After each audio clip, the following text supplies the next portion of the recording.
Hello and welcome to the Wedding Dish Podcast. Grab your fork and knife and take a seat at our table as we dish on all things weddings. You'll hear stories and tips from real couples and wedding pros about life, love, and entrepreneurship. I am Sarah Alapin, host of The Wedding Dish and CEO of Photos from the Harty and District Bliss.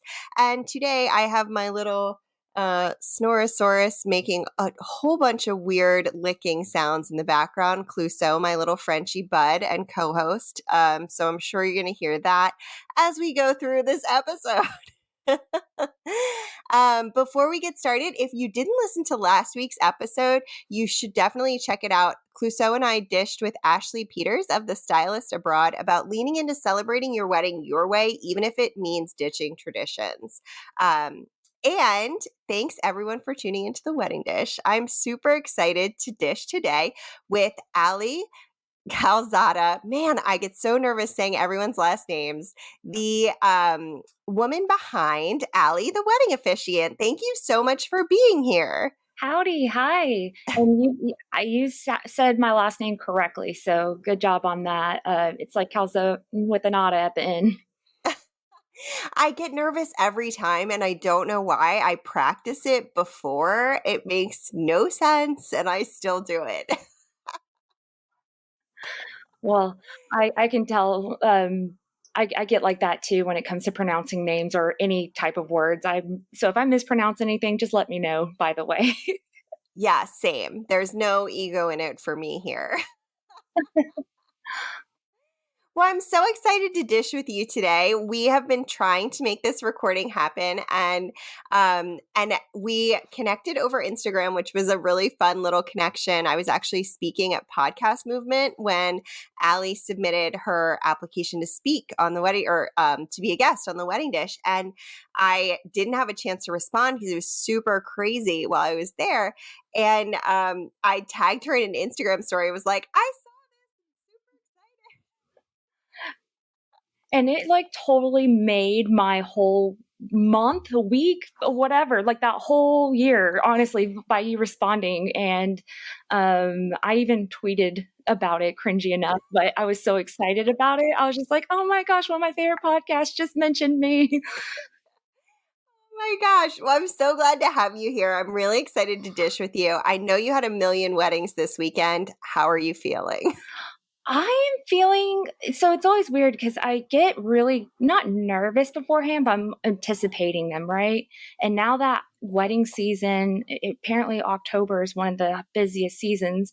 Yep. Now I'm just like, oh man, I kind of wish I have another busy weekend like that again. I already miss it because I love doing it. That's awesome. I love that. I always say whenever I photograph, people ask me all the time, like, isn't it so stressful to photograph someone's weddings? And like, of course, there's some stress involved. I get really nervous. I'm going to forget something. I check my gear 100 times. I make sure I have the timeline. And you kind of like when you're good at your job, like you make sure you have all the systems in place before you go, right? Like, yeah, of course. But for me, it's kind of like vacationing in someone else's family when I get to go photograph their weddings, because you get to really like feel their story, feel their like the love and everything that they have for one another.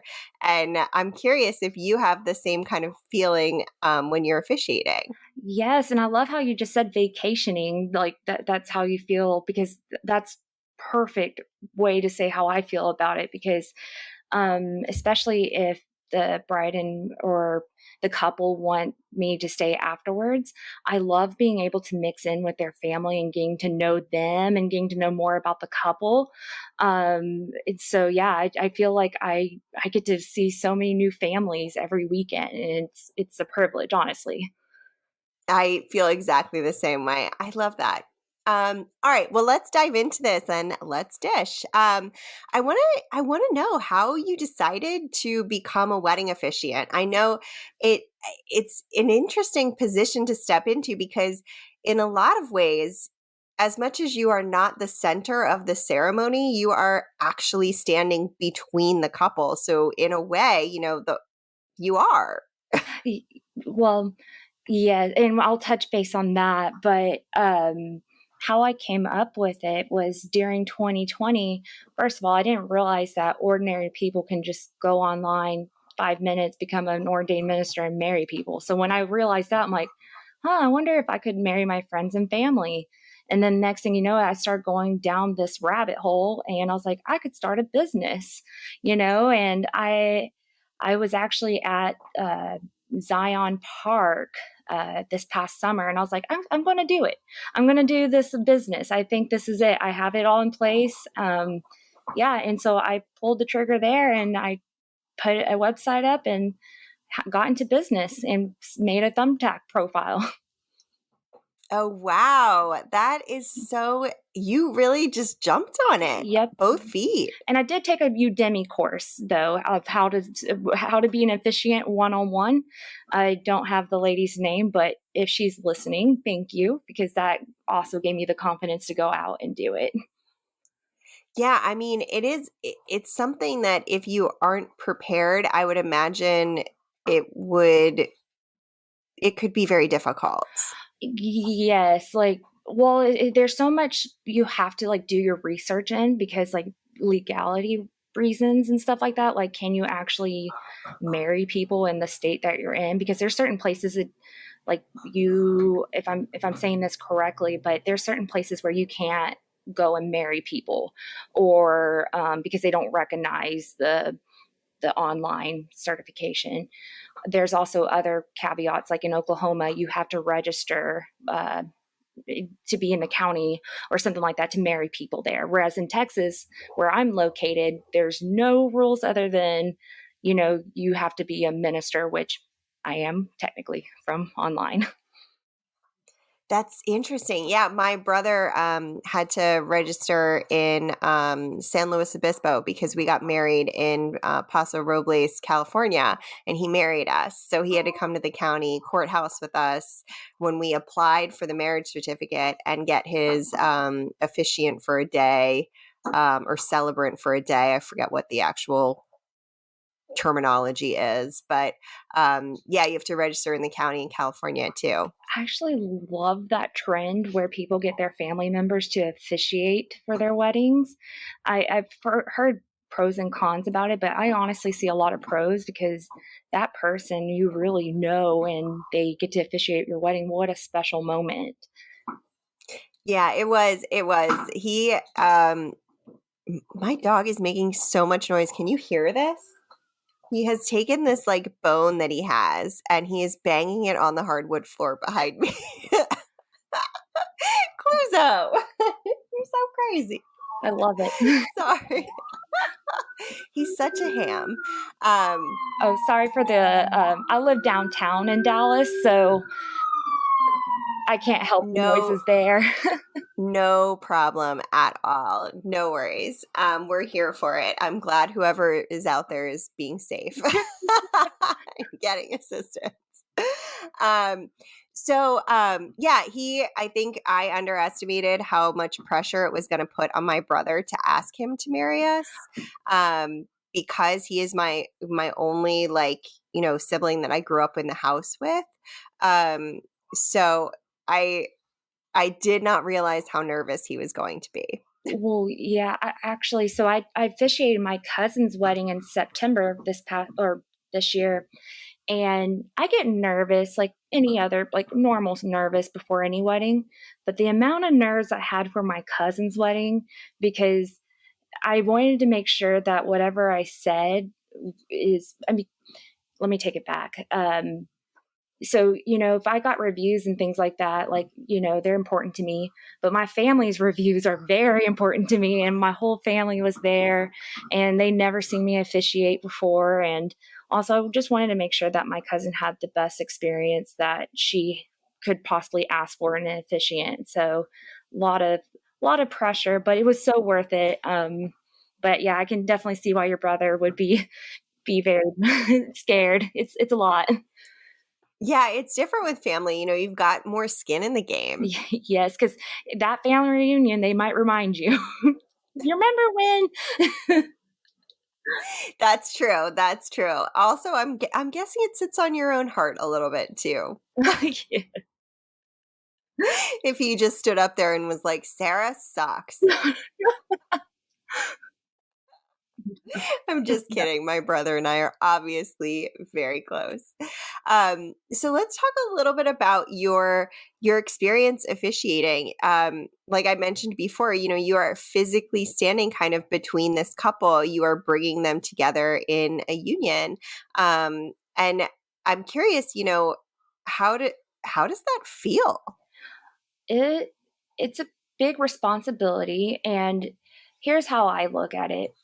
Will the couple remember what I say? Probably not. They're not, they're so caught up in the moment, and they're listening to what I said, but what will always last is how I made them feel. And so, that is what I really focus on, especially when I'm writing my love stories. Or I say love stories because in my ceremonies, I write love stories of how they met, their first date, and their proposal. And I really try to make sure that I drive home certain things that matter to them, just again, so then they feel, how I say it, like they remember those feelings. But yeah, it is such a big responsibility because they're they're there, and this is the reason why everyone's here, is to get married. And so your message is important of what you're saying. That's so true. And I think that that's a good message to take away from everything. Every moment in life is people won't always remember what you say, but they will always remember how you made them feel. And I forget who that's a quote from, but I feel like it's a quote from Yeah, someone. definitely feel like I saw that on Pinterest somewhere, probably. It's it it's somebody, some thought leader said that at some point. But yeah, I absolutely I love that. I love that you focus your ceremony with that in mind, because you are building out somebody else's story, and you're telling that to the people that love them the most. Yes, and it's such a again, I feel like I get to have such a privileged job because it's so cool the things I get to learn about these couple, how they met, and then being a part of their big one of their biggest days of their lives, I get to be a part of. And so I feel just very, very, um, again, privileged to be in that position. I love that. So I'm curious, what's your favorite part of working with the couples? Ooh, so well, I would say my favorite part is I have so many favorite parts. My favorite part of the wedding is the vows.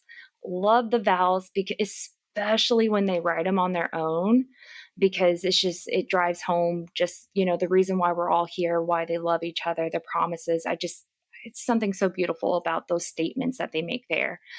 But the whole process itself, I just love getting to know the couple. Like, how did y'all meet? Like, give me the dirt. Like, how did, like, I want to know everything, and I I want to be a different officiant than just someone that they got off of Craigslist and there's no personal relationship there. Like, I really want to become their friend in the sense of like, if they want to go and I offer these coffee dates. So if they want to go and grab coffee with me, I get to learn more about them. And some people have taken me up on that. And honestly, it's one of my favorite things to do because I get to learn about the couple. And you get to really know them beforehand, which is also really fun. You're not just having them fill out a questionnaire. You get a sense of who they are inside. Right. And again, it's just, I love getting because everyone has a story. Everyone has a different story, and when they open up to me about it, I feel so lucky. Like I really do. But yeah, I've met some people before they booked me. They wanted to meet me, and which I think everybody should do with an officiant is meet them before you book them because you want to see what their kind of vibe is, I guess you could say. Yeah. But yeah, Yeah. I made some friends actually officiating because we realized like, oh, we hit it off right away. So it's great. I so agree with you. I would actually encourage everyone to meet all of their wedding vendors that are going to be present on their day.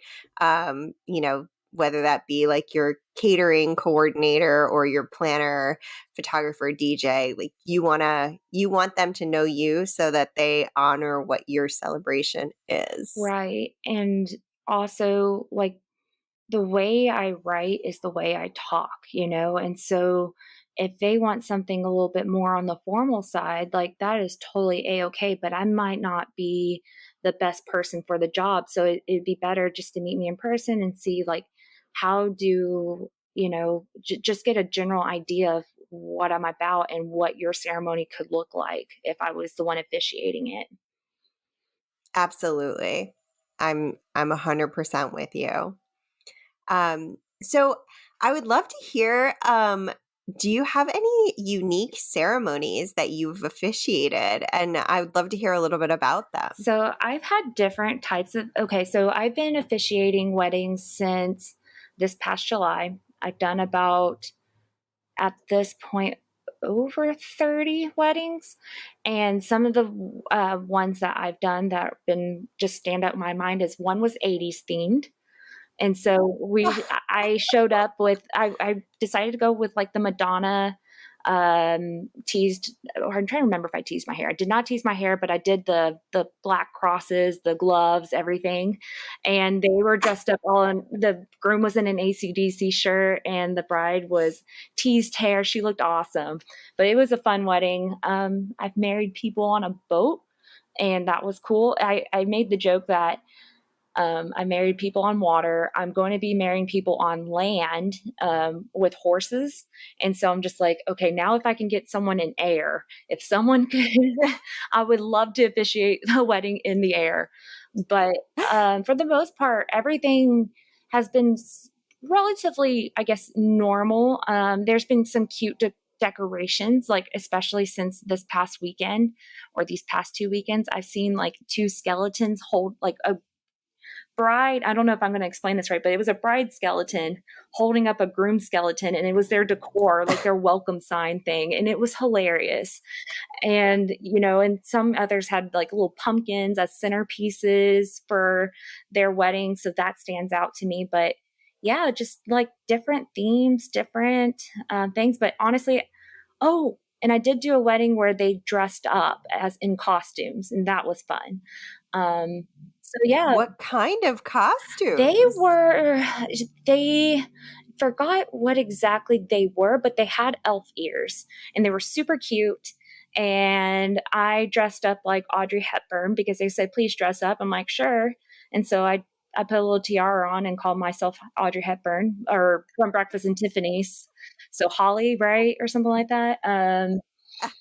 I'm horrible with celebrities and Yeah. celebrity names, but I do know who Audrey Hepburn is, and I can picture exactly what you're talking about, but I do not know her character's Well, don't name. worry about. Well, I'm actually good with pop trivia, and it's kind of embarrassing how good I am at pop trivia. But that one, like, I try to like calm it down just so people don't realize how much I love pop trivia. But no, I'm not judging you. We would be good on a trivia team together because pop is what I do not have a lot of knowledge in. I have a lot of like weird knowledge in other places. I actually host trivia sometimes, like weekly, like uh yeah, at Really? night at this bar I host trivia and I like doing it because I would be there anyways. But I would be getting the answers wrong unless it was pop culture. So yeah, it's a lot of fun. That's so fun. Oh my goodness. Well, feel free to let everyone know where the best trivia spot in Dallas is. In Buzz Brews Lakewood on Thursday nights at yeah, Ah. come see me. That's the best trivia you'll ever go to in Dallas. I love that. And you get to actually meet Allie in real life if you're thinking about having her marry Yeah, you. you can come and see what I'm all about. See if you would want this for a wedding. She could probably host trivia at your wedding if you Or really even during the want it. ceremony. Like, when did they meet? What year? That would be so much fun. I would totally be the person who gamified my My I saw ceremony. some like cute like things. I don't know if it was on Pinterest or TikTok. TikTok is now becoming my visual board for Pinterest in the sense like it Oh, tells you yeah. what to do. But I saw something and I don't know if it's for people how to find their seats, but there was like a crossword puzzle. Have you seen that? And then like I think they see where No. their seat is based off of the clues or whatever. I thought that was super cute, but That's so or even cute. like doing like a crossword puzzle for the ceremony because it doesn't matter how interesting the officiant might be or whatever, there's going to be some people still sleeping, and so why not give them a Yeah. little game to keep them up. Yeah. Yeah. Or, connect the Yeah. dots for kids. Just put it right on the back of the program. There you go. That's amazing. I love it. Well, okay. So I'm curious. What is the most unique tradition or non tradition that you've seen incorporated into a ceremony? Ooh, okay. So I've been doing this thing on my Instagram where I show different unique ways of doing a unity ceremony. And someone that I married this past weekend or officiated for this past weekend, they took one of those ideas and they lit a candle in a jack o' lantern, and which I thought was super cute. So it took a twist on the unity candle and they made it more Halloween festive, and which I thought was Oh my adorable. But there's goodness. so many different things that you can do. Like the one thing that I really wish that couples would know is that you're there's no such thing as normal in the sense of like, oh, you have to do it this way, you have to do it this way. If you want to put in a tradition in that speaks to you as a couple, then I'm like, do it. And what I mean by that is like, so for wedding ceremonies, usually for the unity part, you can light a candle, can pour sand, or do hand fasting. Those are typically the top three. But let's just say like you're a or something like that. Why not drink out of a coffee cup or something, or pour coffee together, or do something that speaks to you all as a couple? Yeah, there's so many different things you can do. That's really interesting. I've never we didn't incorporate anything like that in my personal wedding, but um the unity candle is one of the things that consistently couples will put at the top of their list that they want me to Mhm. capture when I photograph weddings. And I think it's a really interesting idea to step outside of just having the unity candle or the pouring sand or sharing wine is another one that they do, depending on the religion, culture, whatever. But yeah, you could make it. That is something you could actually personalize even further, and I have never thought about it. And there's so many different ways that you can personalize just a wedding in general. Like when it comes to readings, if y'all love this mood, like for example, there's this couple who loved this movie so much. It was Pan's Lambreth. Am I pronouncing that right? Pan's Lab. Labyrinth. Yes, I'm so sorry. I can't pronounce it. No Uh, worries. No worries. so that movie, they had it throughout their whole wedding, and they even had those readings put into their wedding ceremony, which it spoke to them as a couple, and it was beautiful the way that they did it. So, yeah, there's so many different ways you can customize a wedding. There's not just one way of doing it. I'm trying to think with the unity stuff though. There's something else that I saw that I was like, oh, that's so unique. I saw one where they planted a tree together because they loved. I mean, I didn't officiate that wedding, but I saw it and I was like, oh, that's such a good idea. Like that spoke to them as a couple. Yeah, yeah, that's and that's something that they then nurture and that grows Yep. and like a relationship. That's a cute idea. Oh, and another thing that couples could do to customize their wedding.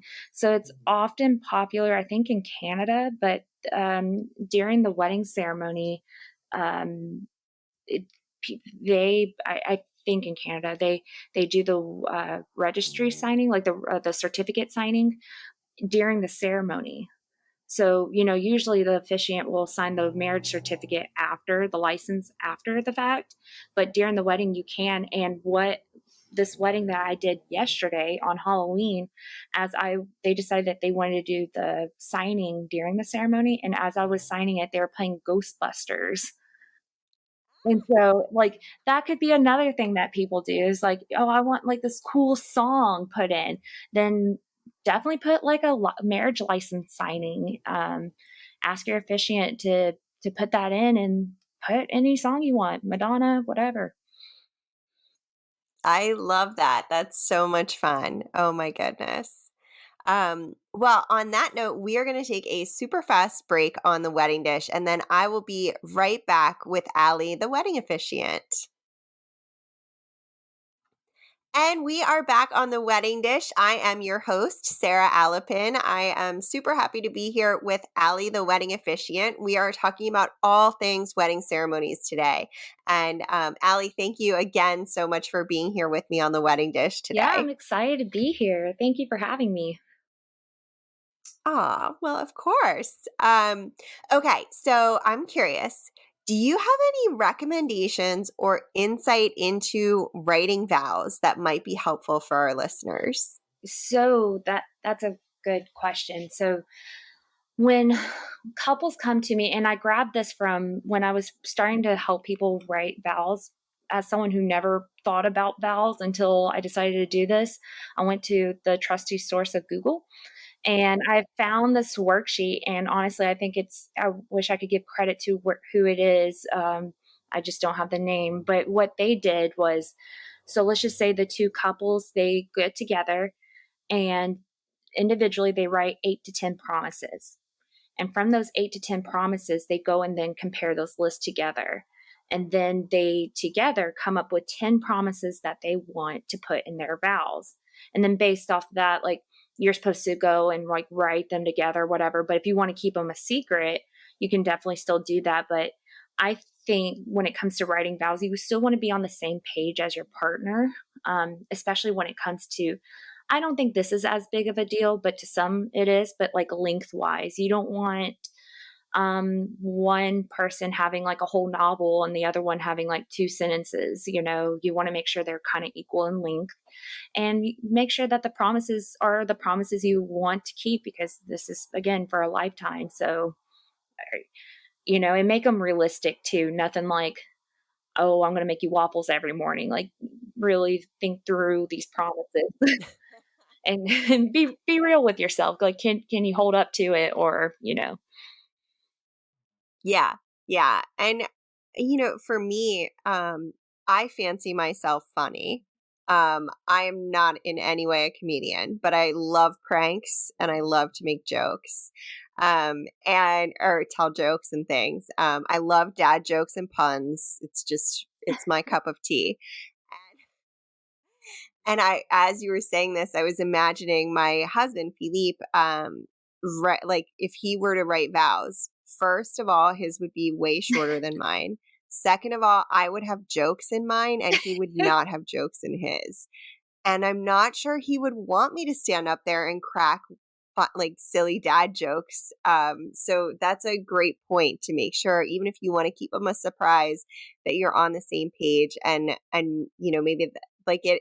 Of course, Philippe would want me to be Mhm. myself, but if it's going to make him feel awkward, which I think it would have.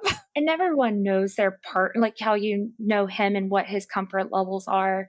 Uh, But my biggest advice is, if you do plan on putting jokes in there, um, make sure that they are, how do I say it? They're not going to embarrass your partner, unless your partner enjoys being embarrassed or whatever. But you want to make sure that they're feeling comfortable, not caught off guard, especially if you're keeping them a secret. So if you plan on putting jokes, I definitely would consult with them and just let them know, hey, I plan on saying something across these lines. Are you going to be okay with it? Unless you know your partner and you know that they're going to laugh at it, then go ahead. Yeah. Yeah. I mean, it's really important with all of the things in weddings, and probably this extends it to marriage too, I guess, is to keep the other person in mind when you are doing something that is forward facing. Yes. Uh, so it's interesting in my questionnaire, sometimes they'll put jokes in there that they're teasing each other. And I have to be careful when I'm writing out the love story because I want to capture that the teasing between one another, but it's going to come weird when it comes from me saying it. And so it's just that whole joking thing. You just have to, there's always just a line you have to be careful of. Yeah. Yeah. And that's again why it's helpful to get to know you first so that you're not going in blind on if this couple, everyone that's there is going to think it's hysterical if you bring up how I burn every single thing I put in the toaster oven. It is impressively bad at this point, and it has been my whole life, but it's specifically in front of Philippe. So, and everyone knows about it. Everybody teases me about it. I don't know why. It's the one thing I just cannot do. And if you were to bring that up, it would be one thing. If you were to bring up how, I had wardrobe malfunctions repeatedly throughout my life, that might be an awkward joke. Yeah. Well, who's gonna laugh at that too? Like you gotta like you want people to laugh with you, Yeah. not laugh out of cringe. Yeah, yeah, yeah. And this goes for toasts too, by the way. For anyone who is potentially giving a toast at a wedding, make sure it is not laugh out loud cringe. Make sure it is laugh with them, and make sure that it is about them and not about you. Yes. I've actually not just a wedding I went to a long time ago as an attendee. There is one where the best man just brought up all the hardships, like all the hardships that this guy went through.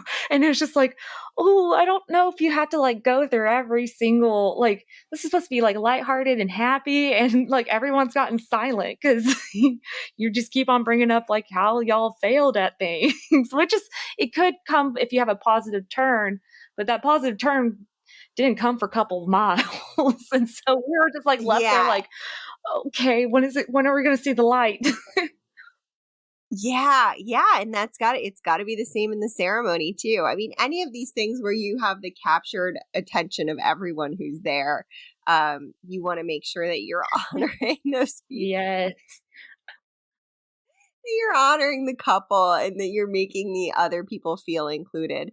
And that's one of the reasons that I really like the way that you structure that your ceremonies to tell the love story, because you're not taught, it has no ego in it, right? Like you're telling this couple's story in it as an observer, just like whoever's mom, their best friend, their neighbor that they hit it off with the moment they moved in, or whatever the case may be.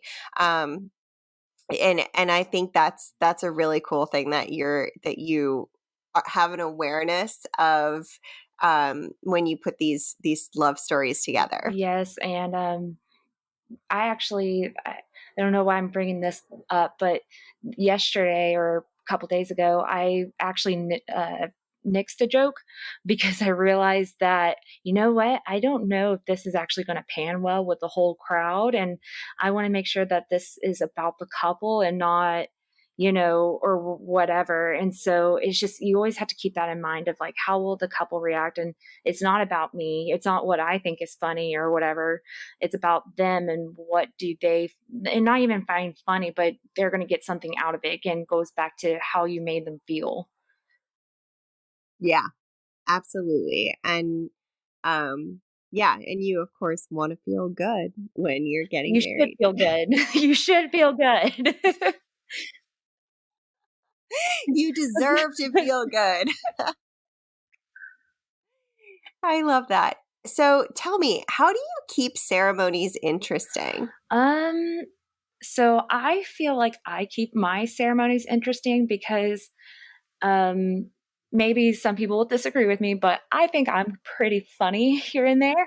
And so I like to write little quips in my stories.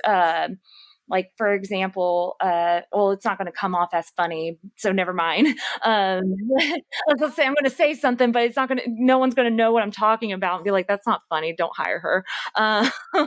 You clearly know your audience though, because you knew it was funny for that wedding you're thinking of, and you know it won't land in this Well, you got to space. think like, okay, who's listening to it? And, whoever's going to be listening to this podcast while they're jogging or going grocery shopping or sitting around, they're not in that they don't know what couple I'm talking about. So context wise, they'd be like, yeah, this girl's not funny. But yeah, I love taking and honestly, it's helpful to be funny because that questionnaire, because I get to learn the funny stories through them and then crafting it to make it pop. And I always run my stories by my boyfriend before I go and officiate, because if he doesn't think it's funny, then I probably shouldn't add it in there. So he's heard like a million stories at this Smart. point. Like, what do you think about this?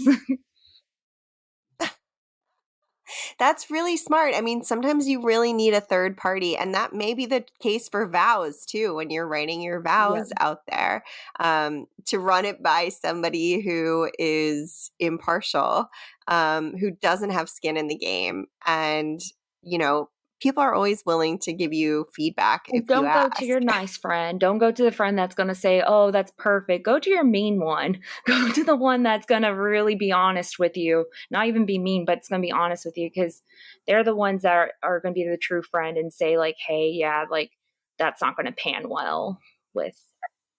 Yeah, don't go to your people, please. Don't go to your I Sarah. also say, like, don't go to someone like me either, because honestly, I'm going to be like, that's beautiful. Yeah. I know. I mean, you have to activate me not to be a people pleaser and remind me to like give you constructive feedback. And I can, but I have to consciously listen in that way in order Well, to I have to do be like, that. you're not going to hate me, right? Once I tell you, like, if you're going to hate me, then I'm not going to tell you anything.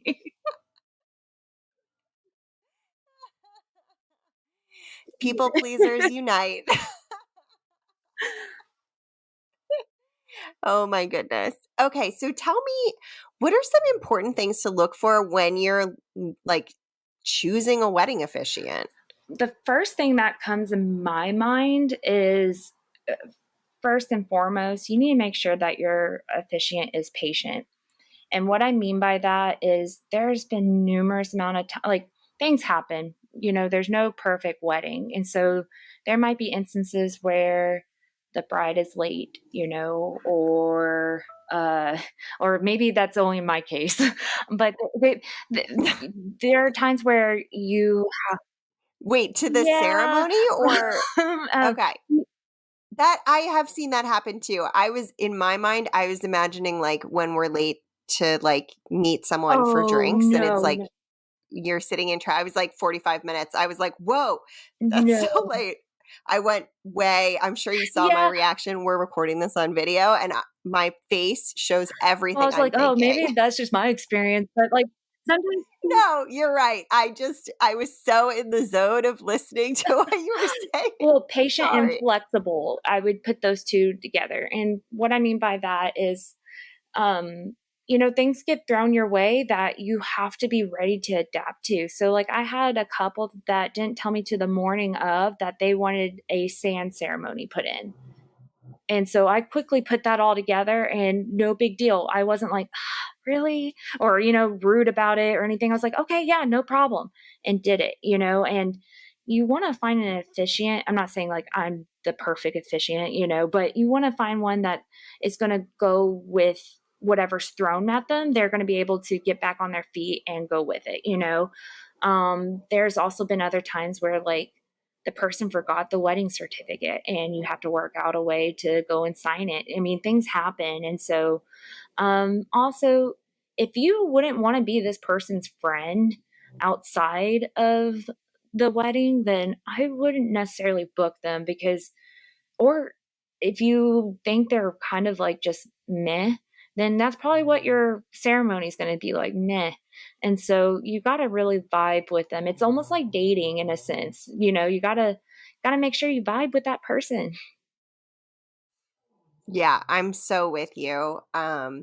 I've seen the marriage certificate forgotten so many times. I would venture to say it's about a third of my Yeah, and it's weddings. always kind of it's I always look at the faces when the person realizes it's gone because honestly, it cracks me up every time.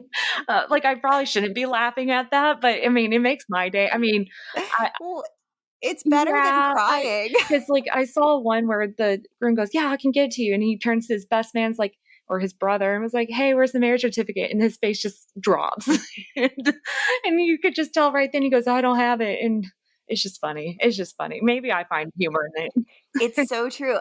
I mean, I get it. Well, it's, again, it is something that is then going to hold you over time. So it, or cause you to have to come back another day, depending on where it is. It could cause you a multitude of situations, realistically. So it's better that you enjoy laughing at it and that you find a place to like enjoy the situation as it is. Because it's easy to get frustrated with that stuff, and it's easy to be like, oh, come on, I've been on my feet for Yes, hours. and honestly, like complaining just doesn't look good on anybody. So you don't want a complainer on your hands, especially if they're your officiant. One other thing that I would suggest people ask their officiants is what is your writing process? Like, what do you like to do? Like, how do you like? Can you customize? What are you going to give us advice? Where are you getting this? Because my stuff is a mixture of customizing and then just things that I have 100 of books of wedding ceremonies that I just take and make sure that the vows and all that are flowing really well. But some people might just go on the internet and print off a wedding script. And if you don't want that, you need to ask, what do you plan on doing? Yeah. Yeah, that's definitely true. And if there are, yeah, I mean, if you want the ceremony to represent you, then that's the place to start. For And then sure. how I much do they agree. like to communicate too? Because if they're not communicative, like they're not learning about y'all, and the ceremony script is going to, I mean, it might be good, but it might not be what you want it to be. Yeah. And that's as important as anything else, right? Like if you're bringing in someone, you're bringing someone into the centerpiece of your ceremony, right? Your officiant is literally standing between you two. Um, and they are speaking for you in a lot of ways.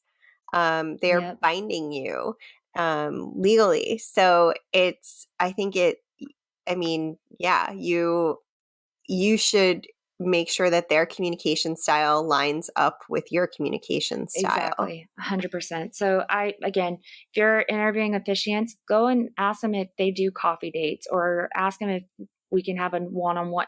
It's much more than just emails. Like really get a feel for that person and who they are and go look at their website, go look at the reviews too because that's very telling. Yeah, that's absolutely telling. And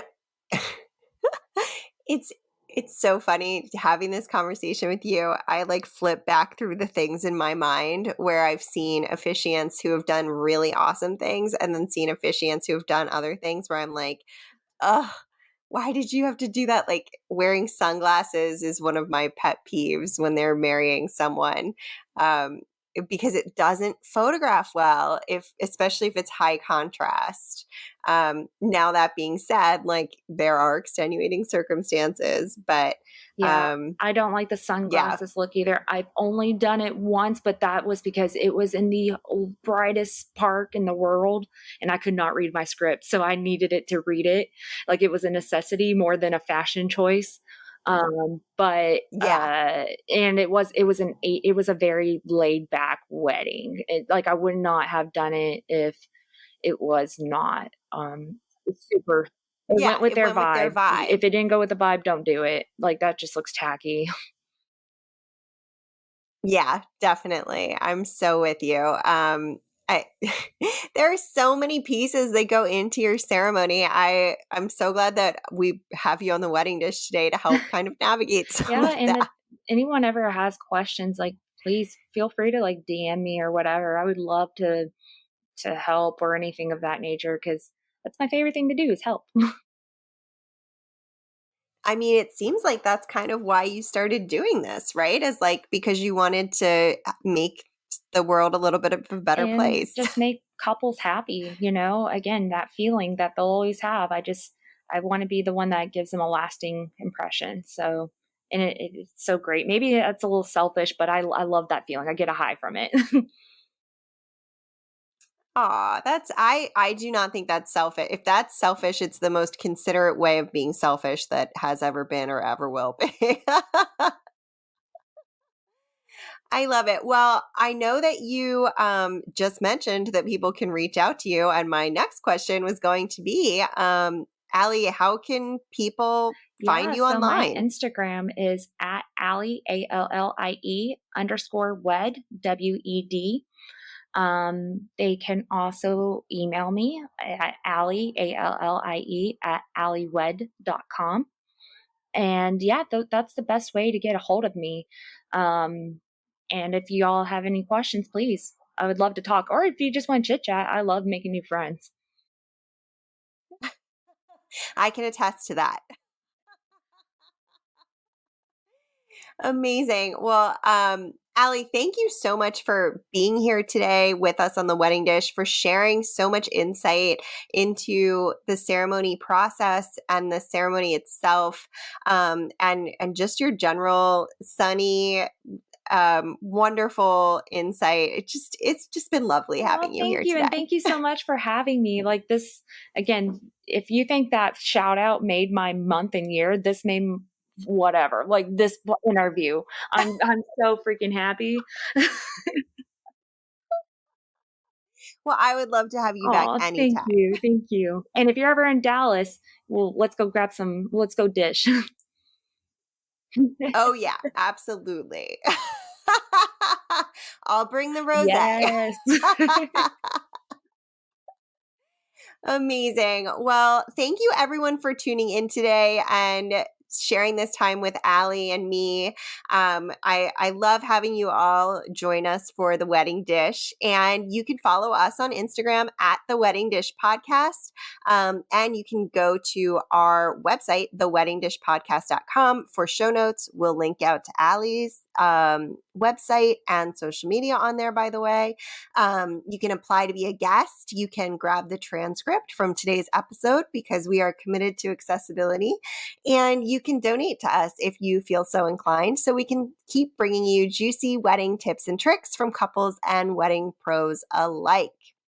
And don't forget to tune in next week. I will actually be answering, excuse me, I have a frog in my throat. I will actually be answering listeners' questions next week and sharing listener stories. So if you have any questions that you want answered or a story that you want to share with us on the Wedding Dish, you can send us a DM on Instagram at the Wedding Dish Podcast. And if you like the show, give us a follow, rate, and review on your favorite podcasting app. And oh my goodness, I can't even get through my outro here. I've got such a frog in my throat. And thank you so much for tuning into the Wedding Dish. Until next time, cheers.